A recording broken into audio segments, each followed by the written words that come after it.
శుక్లాంబరధరం విష్ణుం శశివర్ణం చతుర్భుజం ప్రసన్నవదనం ధ్యాయేత్ సర్వవిఘ్నోపశాంతయే అగజానన పద్మార్కం గజానన మహార్నిశం అనేకదంతం భక్తానాం ఏకదంతోపాస్మహే. ఓం గం గణపతయే నమః. ఓం శ్రీమాత్రే నమః. ఓం శ్రీ గురుభ్యోం నమః. మా ఆది ఆస్ట్రాలజీని చూస్తున్నటువంటి మీ అందరికీ, అలాగే విదేశాల్లో కూడా ఉంటూ నన్ను ఎంతగానో ప్రోత్సహిస్తూ, విదేశాల్లో వాళ్ళే కదండి, మీరు కూడా నన్ను ఎంతగానో ప్రోత్సహిస్తూ, అలాగే నా వీడియోలు కూడా చూస్తూ నన్ను ఎంతగానో ప్రోత్సహిస్తున్నారు.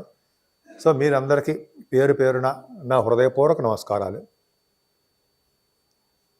ఇప్పుడు మనం 12 రాశుల వాళ్ళకి మకర రాశిలో సూర్య భగవాను ప్రవేశించినప్పుడు కలిగే ఫలితాలు ఎలా ఉంటాయి తెలుసుకుందాం.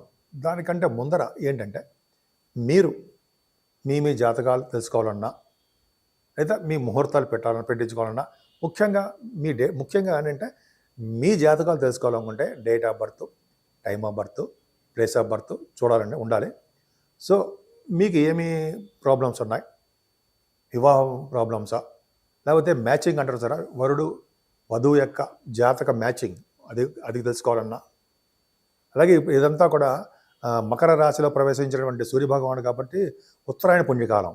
ఈ పుణ్యకాలంలో వివాహ శుభకార్యాలు జరుగుతాయి. వివాహాలు, ఉపనయనాలు, అలాగా గృహప్రవేశాలు, ఇలాగ అన్నీ మంచి మంచి కార్యక్రమాలు జరుగుతుంటాయండి. ఒకవేళ మీరు మా ఆది ఆస్ట్రాలజీ తరపున, నేను మీ వాడ్రే ఆదినారాయణరావు, మీరు నాకు పంపిస్తే మీ డీటెయిల్స్ కానీ ఏమైనా మీకు తెలుసుకోవాలనుకుంటే, అది ముహూర్తాలు కావాలన్నా ఇవి తెలుసుకోవాలనుకుంటే నాకు పంపిస్తే నేను తప్పకుండా ముహూర్తాలు పెట్టడం కానీ, మీ జాతకాలు చూడడం కానీ అవన్నీ చూస్తానండి. నాకు 35 సంవత్సరాల అనుభవం ఉంది. నేను కాస్ట్ అకౌంటెంట్ అయినా, CMA చేశాను, అకౌంట్స్ ఆఫీసర్గా గవర్నమెంట్ ఆర్గనైజేషన్ చేశాను. ఆ పక్క పెడితే నాకు కొద్దిగా గొప్ప దీంట్లో కొద్దిగా అనుభవం ఉంది కాబట్టి, మీకు కావాలనుకుంటే ముహూర్తాలు పెట్టించాలనుకుంటే నాకు ఫోన్ చేయండి. ఒకవేళ నేను షూటింగ్స్లో ఉంటే నేను ఫోన్ లిఫ్ట్ చేయలేకపోవచ్చు, సైలెంట్లో ఉంటుంది. మీరు మీ కింద నెంబర్కి ఫోన్ చేసినా అదే మీకు వాట్సాప్ నెంబర్ కూడా ఉంటుంది. వాట్సాప్లో మెసేజ్ పెట్టినా నేను మీకు ఏమి కావాలో అనేది దాంట్లో రాయండి. రాస్తే తప్పకుండా ఈ షూటింగ్స్ అన్నీ అయిపోయిన తర్వాత కూడా నేను ఫోన్ చేసి మిమ్మల్ని పలకరిస్తాను. మీకు ఏం కావాలో కూడా అడుగుతాను.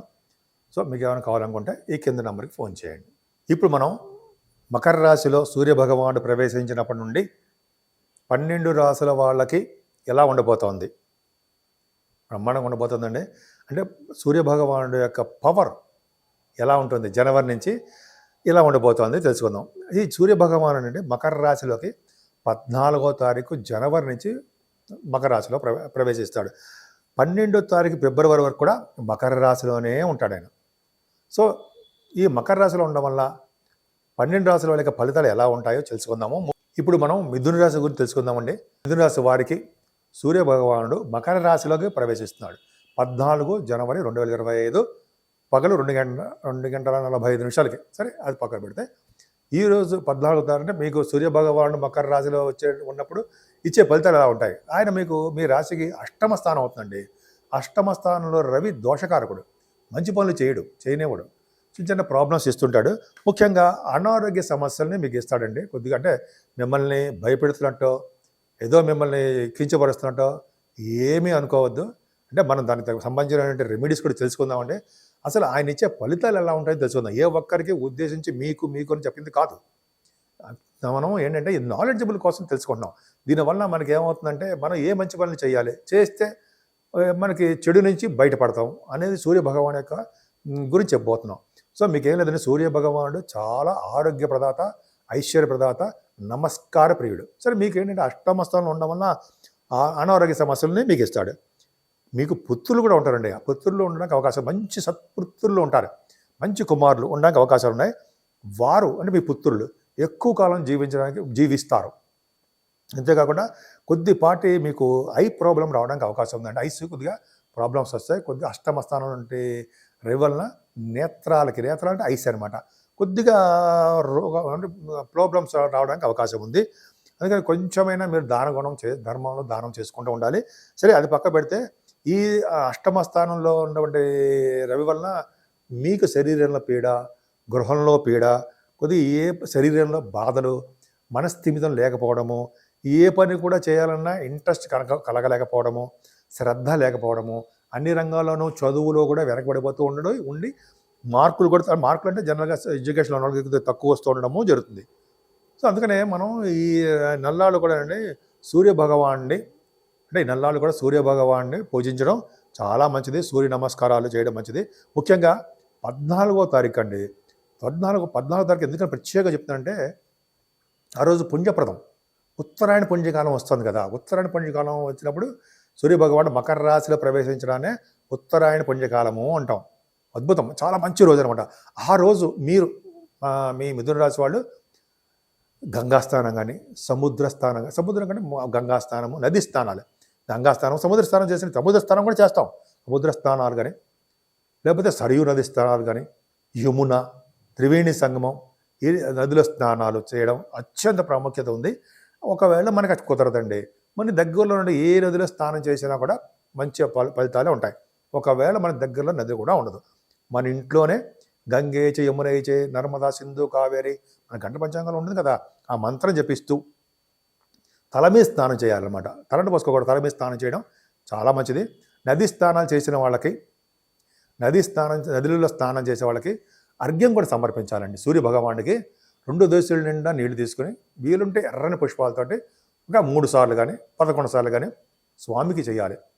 అది ఓం ఖగాయ నమః, ఓం పూష్ణే నమః, ఓం ఆదిత్యాయ నమః మంత్రాలు ఉన్నాయి కదా, అవి చేస్తూ చేయడము. లేదా మనకి రావండి గాయత్రి మంత్రం చేయడము, గాయత్రి మంత్రంతో అర్ఘ్యం ఇవ్వడము, గాయత్రి మంత్రంతో నమస్కారాలు చేయడము. గాయత్రి మంత్రం కూడా మనకు రాదు, ఓం సూర్యాయ నమః, ఓం సూర్యాయ నమః, ఓం సూర్యదేవాయ నమః అని అర్ఘ్యం కూడా ఇవ్వగలం కదా మనం సూర్యభగవానికి. అలా చేసినా చాలు, చాలా మంచి ఫలితాలు వస్తాయి. ముఖ్యంగా మీ మిథున రాశి వాళ్ళు చేయాలంటే, ఆడవాళ్ళు కూడా చెప్తున్నాను, మీరు చేస్తారు, నాకు తెలుసు, మీరు చేస్తూ ఉంటారు. మంచి భక్తి తత్పరతలు మీకు ఎక్కువ ఉన్నాయి, అత్యంత భక్తి ఉంది, తెలివైన వారు మీరు కూడా. మిథున రాశి వాళ్ళు చాలా తెలివైన వారు, బుధుడు కారకత్వం కదా, సరే అది తర్వాత చెప్పుకుందాం. సరే ఈ కాంబినేషన్ వల్ల ఏమవుతుందంటే ఇలా చేయడం వలన తర్వాత అంటే ఇలా చేయడం వల్ల అంటే నదీ స్నానాలు, అలాగే మనం అర్ఘ్యం సమర్పించిన తర్వాత నదిలోంచి బయటకు వచ్చేసిన తర్వాత దానాలండి. ఈరోజు చేసే దానాలు అత్యంత ప్రాముఖ్యత ఉంటుంది. అంటే ఏ దానాలు మనకి వీళ్ళు శక్తి కొలదా ఉన్న ఏ దానం చేసినా మంచిదే. కొంతమంది బంగారం, వెండి, వస్త్రాలు, అన్నదానము, గోదానము, ఇలా రకరకాల దానాలు మీకు తెలియదే ఉంది. పళ్ళు, ఏ పళ్ళు ఇచ్చినా దానము, మంచి పళ్ళు. అలాగే బ్రాహ్మణుడికి ఏ దానం ఇచ్చినా మంచి స్వయంపాక దానం, ఇవన్నీ చాలా ప్రాముఖ్యత ఉందండి. ఇలా ఈరోజు చేసిన పుణ్యం, ఇలా చేసినటువంటి దానాలు ఈ సూర్యభగవానుడు అష్టమస్తాల్లో ఉన్న అంతకాలం ఉన్న దోషాలు పరిహారం అవుతుంటాయి, చాలా మంది పరిహారం అయిపోతాయి. అది అంతేకాకుండా అంటే మీకు ఏమాత్రం వీలున్నా దగ్గరలో ఉన్నటువంటి నెలలు కూడా సూర్యభగవానుడు మనకి మీకు అష్టమాలు ఉంటాడు కాబట్టి సూర్యభగవానికి ఆదివారం పూట నవగ్రహాల్లో సూర్యభగవాన్ని అష్టవస్త్రాలతో పూజించండి. బ్రాహ్మణుడు ఉంటారు, ఆ బ్రాహ్మణుడి చేత పూజ చేయించుకోండి 6 వారాల పాటు. చేయించుకోవడం వల్ల అష్టోత్తర పూజ చేయించుకోవడం వల్ల, అలాగే 6వ వారం అయిపోయిన తర్వాత గోధుమలు దానం ఇవ్వడం వల్ల కూడా శరీరంలో పీడ, గృహంలో పీడ అన్నీ తొలగిపోతాయండి. శరీరంలో అనారోగ్య సమస్యలు తొలగిపోయి మనశ్శాంతిగాను ఆరోగ్యంగా ఉండడానికే ఎక్కువ అవకాశాలు ఉన్నాయి. మీ మిథున రాశి వాళ్ళు ఈ రెమెడీస్ చేయండి. ఎందుకంటే మీకు రవి సూర్యభగవానుడు 3వ ఇంటి వాడు అవుతాడు, మేలఫిక్ అవుతాడు, పాపి అవుతాడు. పైగా నా అష్టమ స్థానంలో ఉండడం వల్ల కొద్దిగా అనారోగ్య సమస్యలు ఇస్తాడండి. మీకు ఏమాత్రం బాగలేదు అలా అని చెప్పి మిమ్మల్ని కించపరుస్తున్నాడు మాత్రం కాదు. కాబట్టి ఇప్పుడు మనం చేసుకునే దానాలు, సూర్యభగవాన్ నమస్కార ప్రియుడు కదండి. సూర్యభగవాన్ నమస్కార ప్రియుడు, ఆరోగ్య ప్రదాత. మనకి ఎటువంటి అనారోగ్యం వచ్చినా సరే సూర్యభగవానికి దండం పెట్టుకుంటాం మనం. ఎటువంటి అనారోగ్య సమస్యలు వచ్చినా సరే సూర్యభగవాన్ని దండం పెట్టుకుంటే ఆయనే మనల్ని కాపాడతాడు. మీకు వీలుంటే గుళ్ళకి, టెంపుల్స్కి వెళ్ళడం, సందర్శించడం, ఈ రోజు నుంచి ఎప్పుడైనా సరే టెంపుల్స్కి అంటే దేవాలయాలకు వెళ్ళి, ముఖ్యంగా సూర్య దేవాలయాలకు వెళితే చాలా మంచిదండి. సూర్య భగవాన్ చాలా పవర్ఫుల్ ఎక్కువ ఉంటుంది. సూర్య భగవాన్ దేవాలయాలు వెళ్ళినా, సూర్య భగవాన్ దేవాలయంలో శుద్ధి చేసినా, శుభ్రపరిచినా సరే చాలా ప్రాముఖ్యత ఉంటుందండి మనకి.